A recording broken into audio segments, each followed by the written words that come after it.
জনাব আতিকুর রহমান রুমন ভাইকে, সম্মানিত সাংবাদিক বৃন্দ রনি এবং রনি সম্মানিত রনি রনি অতিথি। ধন্যবাদ। এত আনুষ্ঠানিকতার প্রয়োজন নেই, এখন হয়তো আমাকেই দুটো আচ্ছা, কথা বলতে হবে।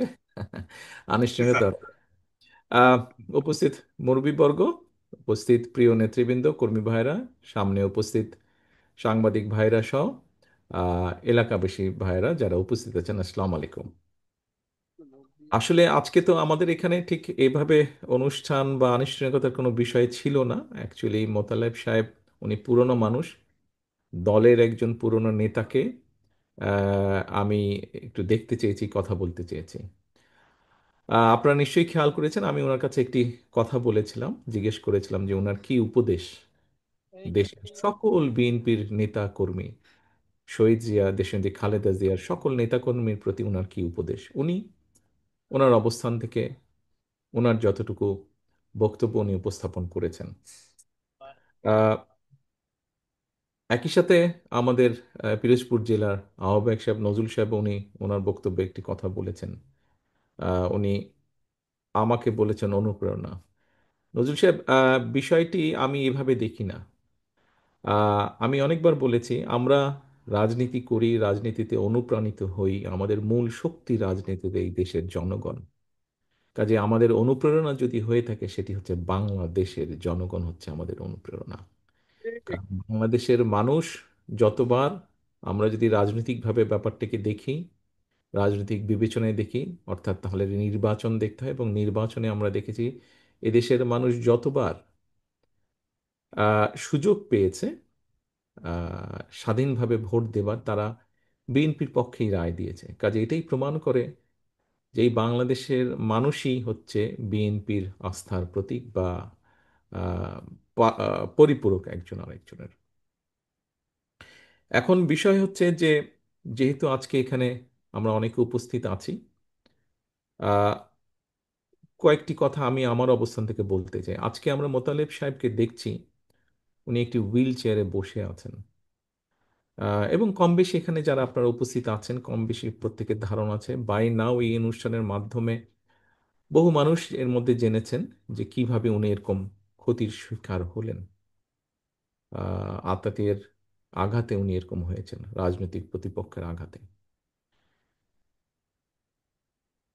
প্রিয় সহকর্মী বৃন্দ, প্রিয় উপস্থিতি বৃন্দ, আমি বহু বছর যাবৎ প্রবাসে আছি, থাকতে বাধ্য হয়েছি আমি বিভিন্ন কারণে। সেই প্রসঙ্গে আমি গেলাম না বিস্তারিত আলোচনায়।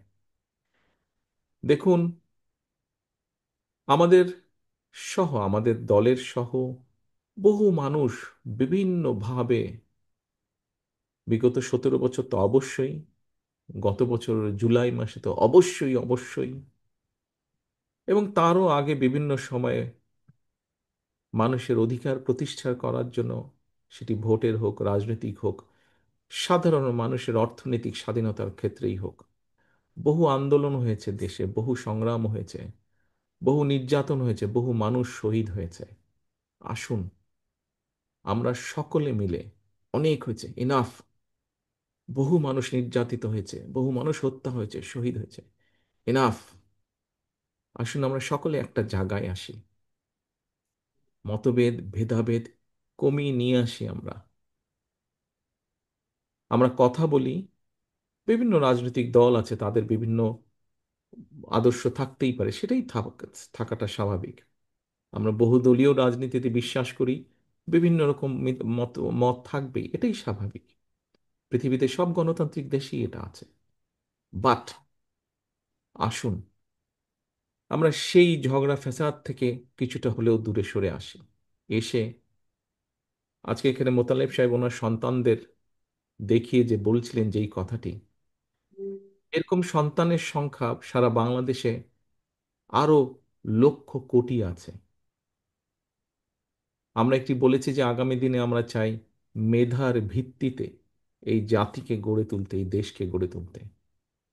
ঠিক একই স্বাভাবিকভাবে মেধা যেখানে থাকবে, কম্পিটিশন থাকবে। আজকের তরুণ, আগামী দিনের তরুণ, আগামী দিনের ভবিষ্যৎ, তাদের মধ্যে কম্পিটিশন থাকবে। মেধা এক একজনের এক এক রকম হয়। সবাইকে যেমন এক জায়গায় আমরা দিতে পারবো না, মেধার রেসে যে এগিয়ে থাকবে সেই সেখানে যাবে। কিন্তু যারা এই যেতে পারবে না, তাদেরকেও আমাদের ব্যবস্থা করতে হবে। আমরা সে লক্ষ্যেই আগামী দিনে বাংলাদেশের লক্ষ কোটি তরুণ যারা আছে, নারী পুরুষ যারা আছে, প্রত্যেকে যাতে মিনিমামভাবে বেঁচে থাকার যুদ্ধে টিকে থাকতে পারে, সেইভাবে আমরা পরিকল্পনাগুলো গ্রহণ করছি। যাতে মোতালেব সাহেবের পরিবারে যেমন সন্তানরা এখনো সকলে ব্যবস্থা করতে পারেনি, কিন্তু ভবিষ্যতে যাতে এই সন্তানেরা কোনো না কোনোভাবে নিজের সৎ পথে উপার্জনের ব্যবস্থা করে নিতে পারে, আমরা আমাদের পরিকল্পনাগুলোকে সেভাবে সাজাতে চাচ্ছি। একজন রাজনৈতিক কর্মী হিসাবে আমি যেরকম আমার দলের পরিকল্পনা তৈরি করছি কিভাবে আগামী দিনের তরুণ প্রজন্মকে বিভিন্নভাবে কর্মসংস্থানের ব্যবস্থা করব, আমি যেমন আমার দলের রাজনৈতিক কর্মী হিসাবে পরিকল্পনা করছি, তৈরি করছি কিভাবে আগামী দিনে, একটু আগে রিজভী ভাই যেটা বললেন, লক্ষ লক্ষ মানুষ এই দেশের হাসপাতালের মেঝেতে শুয়ে থাকে, যাতে এইটিকে ধীরে ধীরে এই চিত্রের পরিবর্তন করা যায়, মানুষের কাছে যাতে মিনিমাম হলো একটু ভালো চিকিৎসা ব্যবস্থা পৌঁছে দেওয়া যায়, সেই পরিকল্পনা গ্রহণ করছে।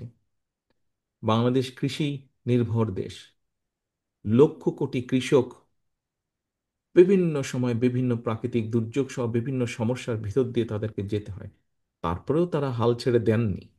তারা মাঠে আছেন, কৃষিকাজ করছে বলেনি বাংলাদেশের 20 কোটি মানুষ খেয়ে পড়ে বেঁচে আছে। এই কৃষকদের পাশে কিভাবে দাঁড়ানো যায়, বাংলাদেশের গ্রামে গঞ্জে লক্ষ কোটি মা বোনেরা, তাদেরকে কিভাবে আরেকটু স্বাবলম্বী করে গড়ে তোলা যায়, তাদেরকে কিভাবে আরেকটু অর্থনৈতিকভাবে শিক্ষার আলোকে গড়ে তোলা যায়, সেই পরিকল্পনা আমরা গ্রহণ করছি।